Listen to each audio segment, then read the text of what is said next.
प्रभात film company ने उन्हें as an assistant dance director का मौका तो दे दिया, लेकिन स्टूडियो में उन्हें कैमरा, लाइट, म्यूज़िक इन सब को भी संभालना पड़ता था। इस वजह से उनकी इन सब पर धीरे धीरे पकड़ बनती जा रही थी। देव साहब की मुलाकात गुरुदत्त साहब से हम सब एक के सेट पर हुई थी, और इस मूवी में बतौर एक्टर और एक असिस्टेंट डांस डायरेक्टर के नाते तो वो काम कर रहे थे, इसके अलावा वो एक असिस्टेंट डायरेक्टर के नाते भी काम कर रहे थे। यह एक किस्सा हुआ था कि शूटिंग के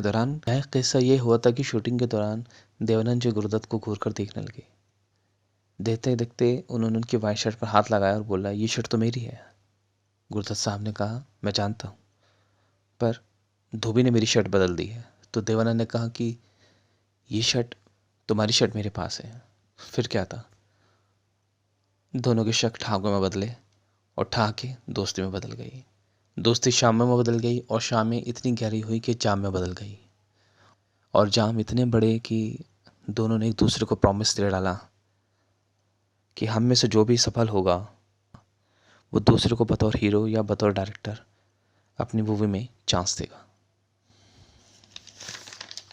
दरअसल 1943 में मुंबई आकर देव साहब अपने भाई केतन के साथ मिलकर 1948 तक केतन फिल्म के बैनर का निर्माण कर चुके थे, और अब नवकेतन अवसर के बाद अपनी दूसरी मूवी बाजी बना रहा था, और इस फिल्म पर अपनी डायरेक्टोरियल बाजी लगा चुके थे गुरुदत्त साहब भी, और यही मूवी देवानंद साहब ने गुरुदत्त साहब को दी। इस मूवी में अपनी डायरेक्टोरियल बाजी लगा रहे थे गुरुदत्त साहब। इस फिल्म में म्यूजिक था R.D. बर्मन का, भरत साहनी की स्क्रिप्ट थी, गीता बाली की शानदार एक्टिंग थी, और इसमें सबसे बड़ी ख़ास बात ये थी कि देवानंद साहब ने अपना स्टाइल पकड़ा, जो उनकी हमने आने वाली हर फिल्म में देखा, जिसका श्रेय गुरुदत्त साहब को भी जाता है। फिल्म थोड़ी स्लो थी, लेकिन डायलॉग की फिलोसफिकल डेप्थ को देखकर ये समझ में आ जाता है कि आने वाली फिल्मों में गुरुदत्त साहब क्या कहने जा रहे थे, ये क्या करने जा रहे थे। उनकी अगली फिल्म बाज आई और फ्लॉप हो गई। फिर CID, गुरुदत्त ने CID में देवानंद को एक हीरो का रोल देकर अपना वादा भी पूरा किया। ये फिल्म हिट हुई, लेकिन इन फिल्मों के हिट और फ्लॉप के इस प्रोसेस में गुरुदत्त साहब को एक बात समझ में आ गई थी कि उन्हें अपनी कहानी को कहने के लिए अच्छे स्क्रिप्ट राइटर की, एक अच्छे सिनेमाटोग्राफर की और अच्छे कलाकारों की टीम की ज़रूरत थी। ये ज़रूरत VK मूर्ति, एक cinematographer, Abrar Alvi, script writer and dialogue writer, Johnny Walker, एक कैरेक्टर आर्टिस्ट और कॉमेडियन, इन्होंने पूरी की। उसके बाद फिल्म आई आर पार, जिसमें पहली बार मुंबईया लैंग्वेज देखने को मिलती है, और ये फिल्म सुपर हिट हुई। उसके बाद आई मिस्टर एंड मिसेस 55, ये फिल्म हिट हुई और गुरुदत्त जी भी खुद को डायरेक्टर और एक्टर के नाते एस्टेब्लिश कर गए। फिर भी कुछ था जिसके लिए गुरुदत्त जी व्याकुल थे। एक दर्द था जिसे वो जी रहे थे, जिसे वो चाह रहे थे कि वो किसी भी तरह से एक सही टाइमिंग, सही कलाकारों के साथ, सही डायरेक्शन के साथ पर्दे पर दिखाएं। दरअसल उस स्क्रिप्ट को लिखते हुए 10 साल हो गए थे, जिसे वो बयां करना चाह रहे थे। उस फिल्म का नाम था प्यासा। एक फिल्म को बनाने के लिए इतने लंबे समय तक का इंतजार, इस तरह के काम की आग में एक प्यासा ही खुद को झुलसा सकता है। प्यासा एक पढ़े लिखे युवा शायर की कहानी है, जिसे बेरोजगारी ने दर दर भटका दिया है।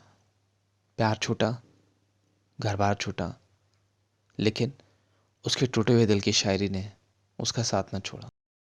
कैसे एक शायर जब असफल था तब दुनिया का नज़रिया क्या था, और जब वो सफल हो गया तो दुनिया का नज़रिया उसके लिए क्या हो जाता है।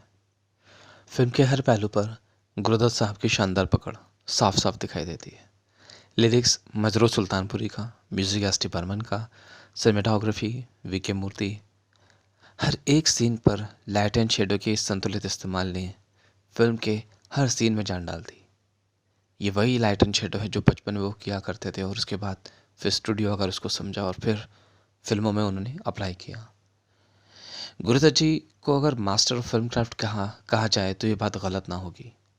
जिस गहराई तक एक साधारण सी बात को वो कह जाते थे, वो अपने आप में मिसाल थी। अपनी टीम के साथ उनका व्यवहार काफ़ी अच्छा था। हालांकि काम करते वक्त वो सख्ती बरतते। सिनेमेटोग्राफर के साथ उनकी इतनी अच्छी ट्यूनिंग थी, इतनी अच्छी अंडरस्टैंडिंग थी कि वीके मूर्ति ये बात अच्छी तरह जानते थे कि गुरुदत्त साहब उनसे इस सीन में क्या चाह रहे हैं, वैसा ही आउटपुट निकाल कर वो उनको दे देते थे।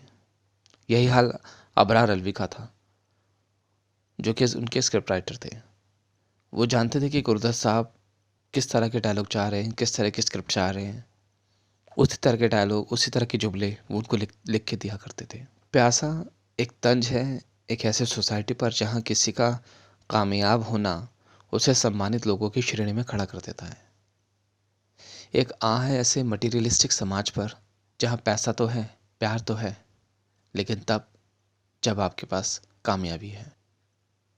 जिसे ऐसे समाज की तलाश है जहाँ लोग इंसान होने पर ध्यान दें, इंसानियत पर ध्यान दें, न कि उसकी कामयाबी पर। फिर ले चलेंगे आपको बॉलीवुड की गलियों में, फिर सुनाएंगे आपको कोई और किस्सा, फिर जमाएंगे महफिल आपके साथ। तब तक के लिए जय हिंद।